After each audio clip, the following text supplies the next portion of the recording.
You probably know today's guest as the host of TV shows like Dancing with the Stars and Entertainment Tonight. But what you may not know about this Emmy winner, who also starred on Broadway, is that she is almost 5 years cancer-free.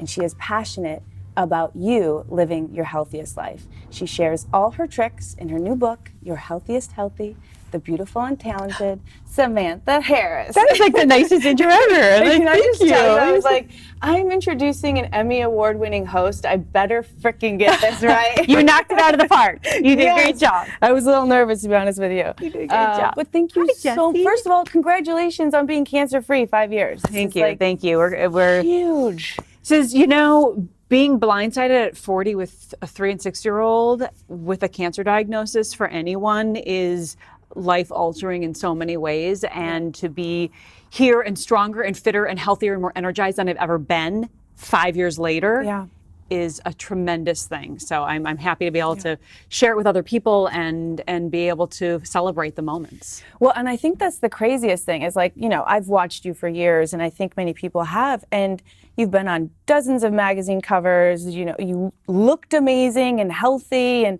nobody knew otherwise. Right. I mean, to me, you were like the Energizer Bunny. Right. Well, I was healthy. Yeah, so you were healthy. So I thought. So what was the diagnosis like? How did that happen? That's what is the most surprising thing about cancer. Yeah. First of all, as we know, it doesn't discriminate. It doesn't matter what race, what economic background, what health background. But where it does make a huge difference is your health and your level of health for mortality rates, for recovery after surgeries, for recurrence. And so being fit and healthy, and really healthy in every aspect other than this cancer thing, which seems weird to say you're healthy. I mean, literally my oncologist say, well, you're healthy, so you'll be fine if we give you chemo. I'm like, I'm healthy, but I have cancer. And I didn't end up doing chemo. I chose not to, but another story for another time and a longer show. But, what it is we have to be advocates for ourselves, for our health, but also as consumers. And what I've come to learn post-cancer is it's truly what's in, on, and around your body that affects your overall well-being or your chances of getting chronic diseases like cancer, heart disease, type 2 diabetes, and even a lot of the autoimmune disorders that so many people are plagued with. Yes. And I think that's it. I think a lot of people think that they're being healthy. Mm-hmm. And they might not be being healthy for maybe their body type or whatever they're predisposed to. So, because you were healthy. I mean, you thought you were doing the right thing with your diet and the way that you were living. Yeah. But then how did you actually get diagnosed with breast cancer? Well, I had a clear mammogram at 40, and 11 days later, sorry, as I'm hitting the microphone. Yeah, so to be hosting 101. I'm so good at what I do, aren't I? Okay. But this is, first of all, really important and so super important for survivors and for the thrivers mindset is resiliency and being able to bounce back and find happiness and find energy and find life. And that's what I'm doing now every day with my family. But at 40, I had a clear mammogram. I thought I would set that baseline. And then 11 days later, I was changing after a workout and I found a lump. And I immediately saw one doctor, then a month later, another doctor. Both told me it was nothing. Was it like a noticeable, did you feel something or did you just happen to be checking yourself? Yeah, no, I was, okay. So, after like a long day in a bra or that tight sports bra, you just sometimes need to move those things around. I like to call it my soft tissue soft shoe. Yeah. 5, 6, 7, 8. Well, it's good. I think this is good for women. Women should do this. Well, right. And you just need to manhandle your boobs sometimes. Yeah. And I think, honestly, being a mom who breastfed 2 kids really helped me become comfortable with touching my... Always doing the breast check. Oh my God. Is there milk? Yeah. I mean, always, the pain, I had mastitis, it was no fun. But it was also wonderful. Yeah. And I'm so grateful. My boobs did what they needed to do. Right. They got me my man, they fed my kids, I'm good. Right? So I think, those are such important things for life to know that, we have to do regular self-breast exams. And sometimes that means, okay, I'm going to put my elbow here, I'm going to do this. Right. And it's usually a 3-finger thing. And I actually detail it in my book, which I know we'll talk about how to do a proper self-exam. Yeah. But sometimes it's really just a matter of moving them around and becoming comfortable. And sometimes your significant other is the one who ends up noticing, wait, that lump wasn't there before. Honey, is this okay? So getting in touch with yourself and knowing all of your processes, not just are my boobs feeling the way they should? Are my nipples even? Is one indented where it wasn't? Is there a discharge and I'm not breastfeeding? Those sorts of details to pay attention to. But also, I mean, I'm a freckly girl, and okay, so some people call them moles. I'm a moley girl. But like checking your moles, making sure you're paying attention to, is there a change in diameter? Is there a change in darkness? Is it asymmetrical now? And I like to map my moles. So I take pictures of them with a little note of the date, where they are on my body. Because honestly, if you, okay, so like this up close could be the crook of your elbow or it could be your butt crack. Right. So you have to like notice like left leg, right leg, you know, where it, and then that's something you can also share easily with your dermatologist. Yeah. But even like checking what's in the toilet bowl, you know, are your poops regular? Are they the right color? Are they the right consistency? Is there blood in your stool? Like what? And noticing what's regular for you. Yeah. Because being there isn't your one own mandate. doctor on a regular basis. And I think it's so important, those daily rituals of like really taking that time to check in with yourself and be like, okay. Yes. Because it seems like, I'm just thinking if I was in your position, if I got a clear bill of health and a clear mammogram, I'd be like, okay, I'm good. And I don't know if a lot of people would have actually followed through with their instinct and been like, something's off here. Right. You know, and then to go again and actually. Finally was the third doctor that I went to. Wow. And even the third doctor who was, after two said it was nothing. That was an OBGYN and an internist. I thought maybe I should go to someone who looks at breasts every day as their career. And that's when I saw a surgical oncologist. Wow. And I still didn't think I had cancer. It was really But were you was your instinct lighting up or something? Was there something else you know what going it was? on? It was that they said it was nothing. And I thought, wait a second, all you did was feel. If you just felt my breast and you said it's absolutely nothing, how do you really know? Right. Let's get a look inside. What's happening? You wanted to just get it cleared and so you can just go on. So I could go on with my life. Yeah, because it was that uncertainty that I didn't like. It wasn't that I felt like it was cancer or that I felt there was something wrong. I had no pain, I had no discomfort, but sometimes that doesn't come along with that. Yeah. So it was just wanting that confirmation. So it was, and then the crazier thing is even those tests, the needle biopsy, the ultrasounds, mammogram, MRI, nothing detected with a red flag saying cancer, it's cancer. You know, it was instead it was taking it out because there was the cells that came back from the needle biopsy were irregular, and literally the oncologist walked in the room and said, "I have good news and bad news. The good news is it's not cancer. The bad news is I don't know what it is. Let's take it out." That's when I had a lumpectomy. Woke up from surgery, told it was nothing. Told Michael, my husband, don't even bother coming with me to the follow-up a week later because it's not cancer. Guess what? It was cancer. Wow. Yeah. What a roller coaster.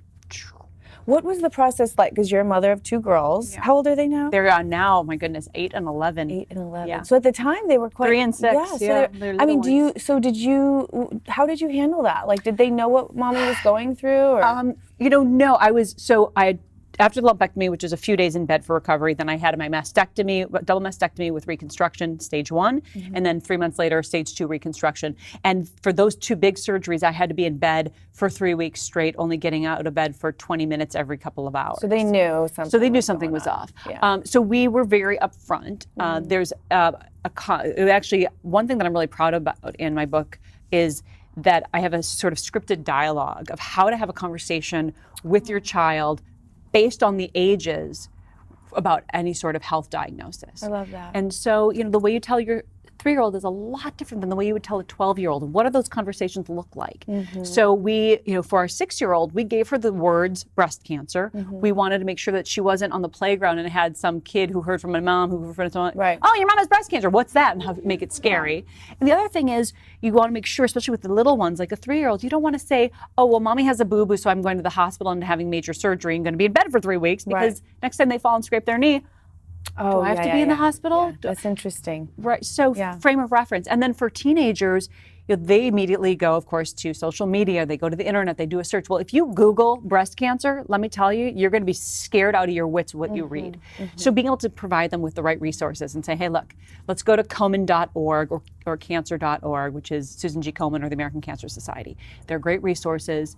but let's also keep an open dialogue. Anything that you want to talk about, I'm here, I'm willing to talk, ask questions. And the one thing that kids want to know is the continuity. So mommy's not going to be able to drive you to school for the next couple of weeks, but guess what? Grandma's going to be in town helping, and make it fun. And after school, you can come in bed with me and do your homework, and we can do a special art project. Reframing it. Yeah, I love that. Yeah. Oh, I couldn't agree more. I mean, having rheumatoid arthritis, I kind of went through the same thing with my son. Yeah. And for a long time, I didn't tell him. I kind of was able to hide it. He was young when you first found out, too. Yeah. How old was he when you He was 3.5 when I got diagnosed. And then, but somebody had said to me, it was actually his principal at the school he ended up going to, said, only answer the questions that they ask, because anything other than that is above their head. Interesting. And I thought that was so interesting, you know. So I still use that even though he's 14. But so what was the process like for you after you had the mastectomy? So what it was really first I was so riddled with anxiety when I was first diagnosed, and it was tearing me up inside, and I had to flip my perspective because I knew it was gonna be a long journey. So how do I walk this road? And be a mom and be a wife and be a career woman. And I realized I had to take everything that came next with a positive attitude and a positive spin. So something that I think is really important is positive self-talk. Mm-hmm. So, okay, how am I going to attack this in a positive way? Samantha, you have cancer. All right, what does this positive self-talk look like? Yes, but we caught it early. All right, great. Keep listening to yourself. Okay, well, I am really fit and healthy otherwise, so I'm going to have fewer chances of complications during surgery, and I'll have a quicker recovery time. Awesome. Okay, what else? What other kind of positive self-talk? Well, I'm in a better financial position than others. I have great insurance. I have a great support community. And all of a sudden, it's like it snowballs into a great thing because you realize just all the positive things that you can find in even the darkest of situations. And then Michael and I launched a website called Gotta Make Lemonade to further that effort. Yeah. And so tell me about Gotta Make Lemonade. It's basically a one-stop destination to inspire positivity in the face of adversity, no matter what knocks you down. So it could be an illness or an injury or a relationship disappointment, a career low, and what these people did in sharing their stories of how they got up and turned it into something even better. Yeah. I think those are the greatest opportunities to do that. Mm-hmm. They're the hardest, right, but they're the greatest. Well, sometimes when I'm talking about my cancer diagnosis, I talk about it as a gift. And people kind of look at me really funny. And I said, well, it's a gift because gifts come in all different sort of gift boxes. And what you do from your challenges is you strengthen, and you find that resiliency and that thrivership. Yeah. And that's what it's done for me so much. Do I want to go through it again? Hell no. And do I ever wish it on anybody? Absolutely not. Yeah. It's like with your RA. I mean, and then for that, I have family members who deal with that as well. I know it's a daily struggle, and it's not something that you get to the other side of completely. Right. You learn that new normal of what to deal with and how to combat it. Yeah. How do you find you tackle that? I mean, positive affirmation is huge for me. Changing the dialogue, exactly the same thing. And it's interesting because, which is I want to get into with your book, is like I thought I was the epitome of health before I got diagnosed. Right. Dancer, yogi, gorgeousness. I mean, just check this girl out. I mean, just if you have not gone, I'm sure you're already following her on Instagram. If you have husbands in your life, maybe borrow them from her account. But all you girls want inspiration of what it is ridiculous. Anyway, I'm like, I would like to. Anyway, so, I'm saving that, by the way. Please do. But it's interesting because I thought I was the epitome of health. I was already a vegetarian. I was doing all these things that you would consider to be healthy. But one of the huge things for me was the spiritual work and how I was treating myself. And I was pushing myself above and beyond. And eventually my body broke down. It found a weak spot and it eventually broke down. But as far as you, like diet-wise, like what would you say are some of the things that you changed after you dealt with cancer? I really flipped the dialogue on diet. I first of all, growing up in the 90s, going through college in the 90s, it was all about the low fat, low cal, anything that was a packaged good slapped with. I mean, I ate literally box loads of Stackwell's sandwich cookies. They said low fat. So I was like, great, I can have the entire row. Yes. Yeah. And I was afraid of fat because fat was vilified by, well, it turns out the sugar industry that paid for scientists from Harvard and other institutions to do studies to prove that sugar was actually not so bad for you. It was fat that was the villain. Oh, that's interesting. And I've come to learn post-cancer is the marketing gurus are brilliant in such an evil way. Yeah. And we as consumers have to take control. We have to know what's in our foods. And if you're not making it at home, then what's in the packaged goods? What's on that ingredients list? And what do you need to watch out for? And so I was afraid of fat. And when I changed everything, I started to really focus on vegetables in a big way, where every meal my plate is ideally at least half full of veggies. And that means morning smoothies with tons of spinach and kale. And I still have fruit in there, and it's like my kitchen sink smoothie because I put everything in there that you need in the day, like flaxseed and chia seed and matcha green tea power and bee pollen. Get it in there. Yeah, because I don't want to eat it on its own, right? Yeah. And my smoothies taste awesome, and I crave it when I'm not having it. And then also adding healthy fats in. I mean, people would say, "Oh, you don't like avocados?" And I was like, "Oh no, I don't like the taste or that texture." I love avocados now. Like I was missing out, Yeah. So now it's about nuts and seeds and avocado and limited amounts of extra virgin olive oil. So those have been the biggest changes. Also getting away from animal products. I think that. Do you have any animal products now? I have fish. Yeah. But I really try. I that sushi. I love it so much. So you allow it every once in a while. So I have sushi once a week, and other than that, if I'm going to have fish, I try to go for wild Alaskan salmon. Obviously, that and other smaller fish have less mercury, less PCBs, and other toxins. Yep. So of course, we want to try to aim for that. And because of the omega-3s and those really great rich fish oils that are so important for brain development and the health of your cognitive functions, I think really is important to have some fish in your life. But thinking of meat, and that means fish, poultry, beef, as one nutritionist author calls it condiment. So really, it's a condiment.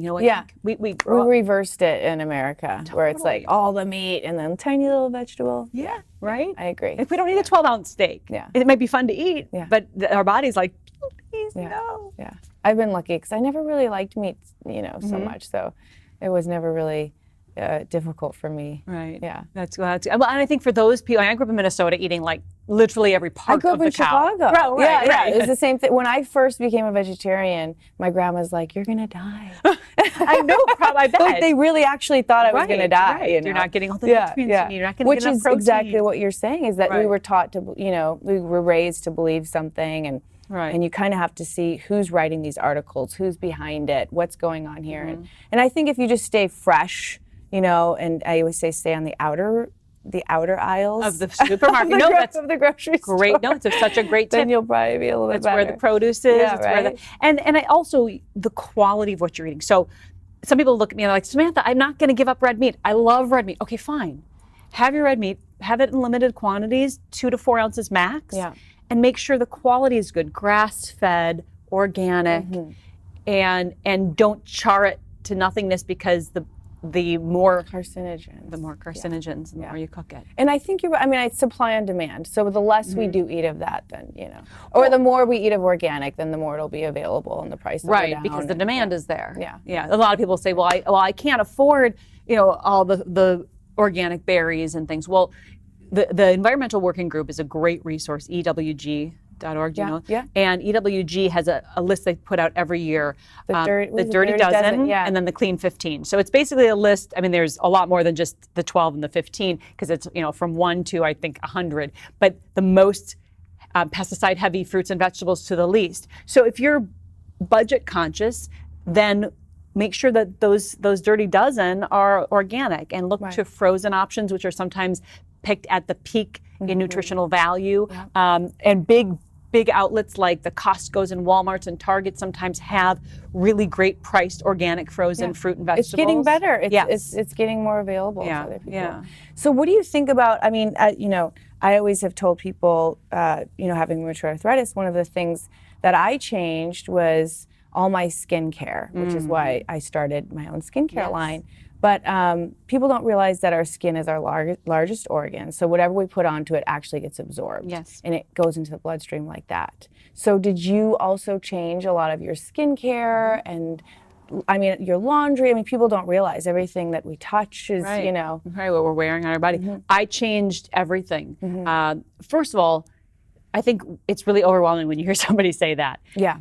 Everything was in small steps. Yes, And I'm still I agree. on my journey to my healthiest healthy. It's, there's new information and new products every single day. So it is an ongoing lifetime journey. But small steps, small manageable steps, because that way lasting change can actually be effective. Right. So the first thing I changed was my deodorant. Went to a deodorant that was aluminum free. Big one. And let me tell you, I am a girl who sweats. I am a girl who sweats. Well, and you're on TV. I mean, well, you were on TV all the time, Yeah. so I would imagine like. Well, and it's not pretty. I mean, I'm not that like, oh, I walk out of the gym and I'm just glistening. I look like a drowned rat. I just came out of the shower, like drenched, disgustingly wet. So finding a deodorant that could keep me smelling good and stopping sweat was challenging because the healthy deodorants don't stop the sweat. Yeah. We're supposed to sweat. Yeah. But now I don't stink at least, so Yeah. that's good. I do think that that's important to say. I always tell people your body kind of has to go through a natural discharge process. So when you stop using antiperspirants, your body might stink a little bit, but sweat it out. Right. Sweat it out. And also when your diet changes, I believe that also shifts too. When you're eating all these vegetables and fruit, Right. you know, you're a little bit cleaner and everything. But you make such a good point in terms of the hair products, the beauty routine, the makeup. We layer hot toxin on top of toxin. The European Union, as I'm sure you well know, bans over 13 substances as either potentially toxic or toxic and carcinogenic. Yeah. The United States only bans 11 chemicals that can be ingredients in our products. Yeah, like who cares? Whatever. Well, and that's why it's so important. It's like, well, do what you can, do what you have control over, Right. because there's obviously certain things that we don't have control over. Yeah. And I think it's really easy too. What I wanted to ask you was, I think it's really easy to get scared and fearful of like, oh my God, everything I touch is going to hurt me, Yes. and then also already having cancer and all this stuff. How do you deal with fear, like when that comes out? It's funny. My mom always says to me, "I think you're making yourself more stressed with all the stuff you can't do," and in some ways she's right, because the knowledge is power, but the knowledge also creates a little bit of anxiety and fear because you know what it can do to you and what the potential cumulative harm is. At the same time, I'd rather be knowledgeable and make decisions based on the information that I have that's correct, and be well educated about the toxins in our environment on and around our bodies, because then I can pick and choose. It's sort of that 90-10 rule. So look, I love sweets and I'm going to have my desserts, and I try to go for the dark chocolate that's 72% cacao or higher, but I'm also going to have my frozen yogurt with toppings once a week after we go to sushi. Like that's my day, right? And so to me, having the power of the knowledge is better, and taking the small steps. So if you look at just say your beauty routine, and you realize, okay, well, all the big brands, the ones that you see in the department stores and the drugstores, for the most part, have a lot of chemical substances that you don't really want accumulating in and on your body. So skin is the biggest organ, as you mentioned. So starting with just your foundation. Look, I know we're not going to want to toss out our entire makeup bag. It's expensive. Yeah. But this doesn't have to be an overnight process. So over the course of a couple of months, start with your foundation, change that out, and use that as sort of your barrier layer, and build on top of that. And then when you run out of your eyeshadow or your lip gloss or whatever, then the next product, you vow that that's the last time you use it. Yeah. And then start making little changes. Little changes. Yeah. I think that's empowering too. Just do little steps at a time instead. Right. Like changing everything, it gets really overwhelming. Yeah. So tell me what else about your book. I'm so excited to read it. Thank you. I'm taking this one home. Yes, you are. I'm giving that to you. Well, I have your Golden Secrets book, so it's like, Yeah. Your Healthiest Healthy is such a passion for me, because my post-cancer journey was about reaching my healthiest healthy. And when I came to the other side of my recoveries and I was looking for all the answers of how do I eat now, and how do I shop for beauty products, and what do I do with my toxic friendships. I didn't. That's a huge one. It's a really big one. Boundaries is a huge. It's very interesting. It's so important, especially when you're nice. I think if you're just a nice person and you tend to. I always say to my son, the light attracts the bugs, and so you have to protect yourself. See, I say light attracts light, but okay, I guess it attracts the bugs Sometimes the light attracts the bugs, though, too. And you have to protect yourself. Right. And if you're nice, it's hard to kind of set those boundaries. Right. But you when don't want you to get offend anybody. sick, and then you're also a mother on top of that, it's definitely easier to start setting those. Yes, right? yes. I think, I was looking for that comprehensive guide that could tell me how to eat, how to put the beauty products in, how to get rid of those toxic friendships, and it just didn't exist. Right. And I was like, wait, I'm a journalist. Yeah. I should use that skill. And so I delved into just incredible research, in-depth research, speaking to experts, reading everything that I could, every study, every book. And I decided that after I made those changes for my own life, I really wanted to share that information with other people. So Your Healthy is really an action plan, a prescriptive guide that's comprehensive, addressing all those different areas and how to make those changes in small, manageable ways in your own life. And as a preventative, like Completely. for anybody can. And for any chronic, it's not just about cancer. I mean, Right. cancer's in the subtitle, but it's really the changes you're going to make to try to avoid and prevent cancer are the same changes that are going to benefit you for hopefully avoiding other chronic diseases like heart disease and type 2 diabetes. Yeah, and everything. Yeah. Yeah. I love that. So, and hopefully with rheumatoid arthritis and other autoimmune disorders out there, 100%. hopefully some of those changes really can affect a positive, great change. And knowledge is power. So I always say, take what resonates with you and leave the rest behind. Absolutely. Yes. Yeah. And then I kind of made it so that each chapter you can really dip into a chapter at a time. You don't have to read it cover to cover, but or read it cover to cover. Have fun.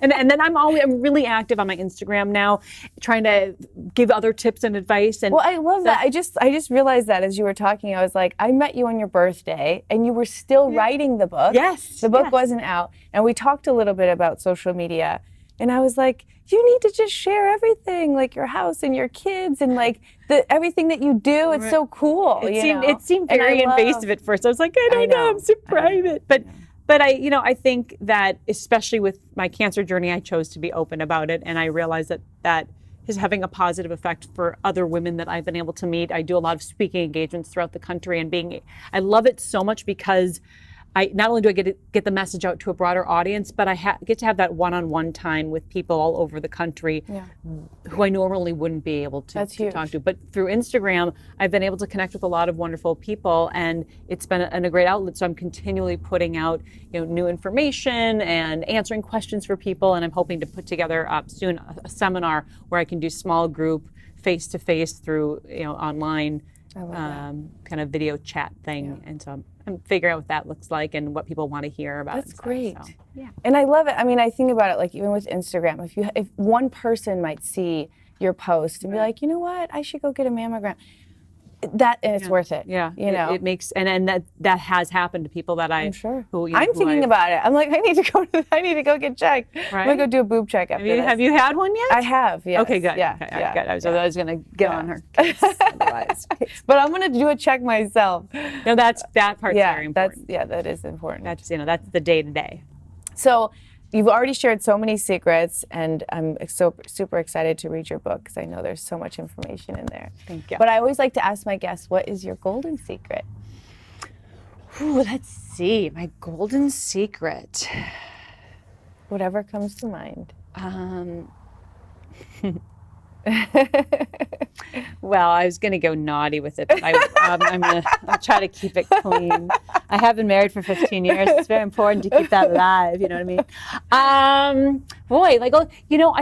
I think just, oh gosh, I don't want to be like redundant that most moms say, but just really cherishing those small moments where you're cuddled up in bed at night with the kids at bedtime, and making that such an important part of your day.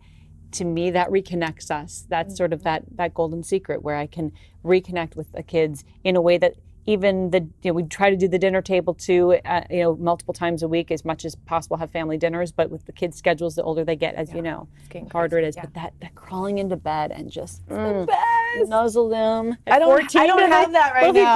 I don't have that. No, it's like, but I've heard from several moms that have boys that they go away like 14 to 17, but then they come back. Okay. So I'm just like, okay. I'm like, okay. I always joke with her. I'm like, okay, you'll be back. All right. Oh, that's good. It's okay. Yeah. I'm here. But I still tackle him every once in a while. He's a little reluctant. But just time with family. And I think when you have something like what you've been through, you really learn to appreciate that and how nothing else matters if you don't have your health. Yeah. You know? I think the other golden secret that I have is it's not about gifts in terms of material gifts. It's about experiences. So, you know, as I'm now 45 and moving forward into life, and which I'm happy every year is a blessing. And so, thank you. Insane. But I think, just having those experiences and being able to connect as a family, but also have life experience. So whether it's going on a little side trip escape or taking an afternoon to enjoy something. I mean, the theater is something I do with my kids all the time, which is an experience. And they're going to grow up and they're going to remember. Are they going to remember the little heart-shaped necklace I gave them when they were 18 or 14 or what? Yeah. Probably not. Maybe. Yeah. I know I look at jewelry sometimes like, oh, I know my mom gave, when did my mom, was I 27 when my mom gave me? Like, I don't remember, but I remember special trips and special walks on the ocean with her. Yeah. And we will continue to create memories with my mom and with my kids. And by the way, your parents, I feel like Michael told me this because I was talking about the Renaissance Fair and he's like, Samantha, and I was like, what? So your parents have a Renaissance Fair? Yes, yeah. My parents created one of the country's first Renaissance festivals 46 years ago. It's called King Richard's Fair. My dad's name was Richard. He passed at 50 and he's no longer with us, which is hard. But my mom and sister run the fair. It's in Massachusetts, and my mom and dad ran it side by side until his death, and my sister came into the business and runs it with my mom. And King Richard's Fair. That was my in Chicago. We had a Renaissance. Yeah, that was ours too. It was my favorite thing in the world. Like obsessed. Was it when you were? Yeah. Thank you for putting me through college. Yeah. Well, no, seriously, obsessed. I was just talking about this because my boyfriend and I went to Big Bear, and there was a small Renaissance fair this past summer. Oh, okay. And so we're like, we'll just go and check it out. We dressed up. They thought we were part of the fair, and next thing we know, we're in the meeting with the crew, and we're voting on dinner, and we're like, what? We're like, no, that happened. They literally thought we were working there. That's really funny. So we're like, we left. We're with the fair now. But lots of people dress up when they come. Yeah. So, but how did you get well, scooped up my boyfriend's kind of a scene. Yeah, kind of a scene. Yeah, he kind of was. He joined in the fray right away. And, going into character. Are you like this? Yeah. Because my Michael's like, oh no, I'm not even going. Oh no, Devin lets everybody know that he's there, and I'm just kind of walking around. It was so much fun, though. I love that. It's fun. It was fun childhood for sure. Oh my gosh, I can't even imagine. Yeah. Amazing. I love that. That's a great memory. Lots and lots of great memories there. Thank you so much for being here and sharing your story, and you're going to help so many people. And everybody go follow Samantha on Instagram and go check out her book. I am going to go read the whole thing right now. I'm going to post about it on Instagram. Thanks, Thank you so much. Thank you.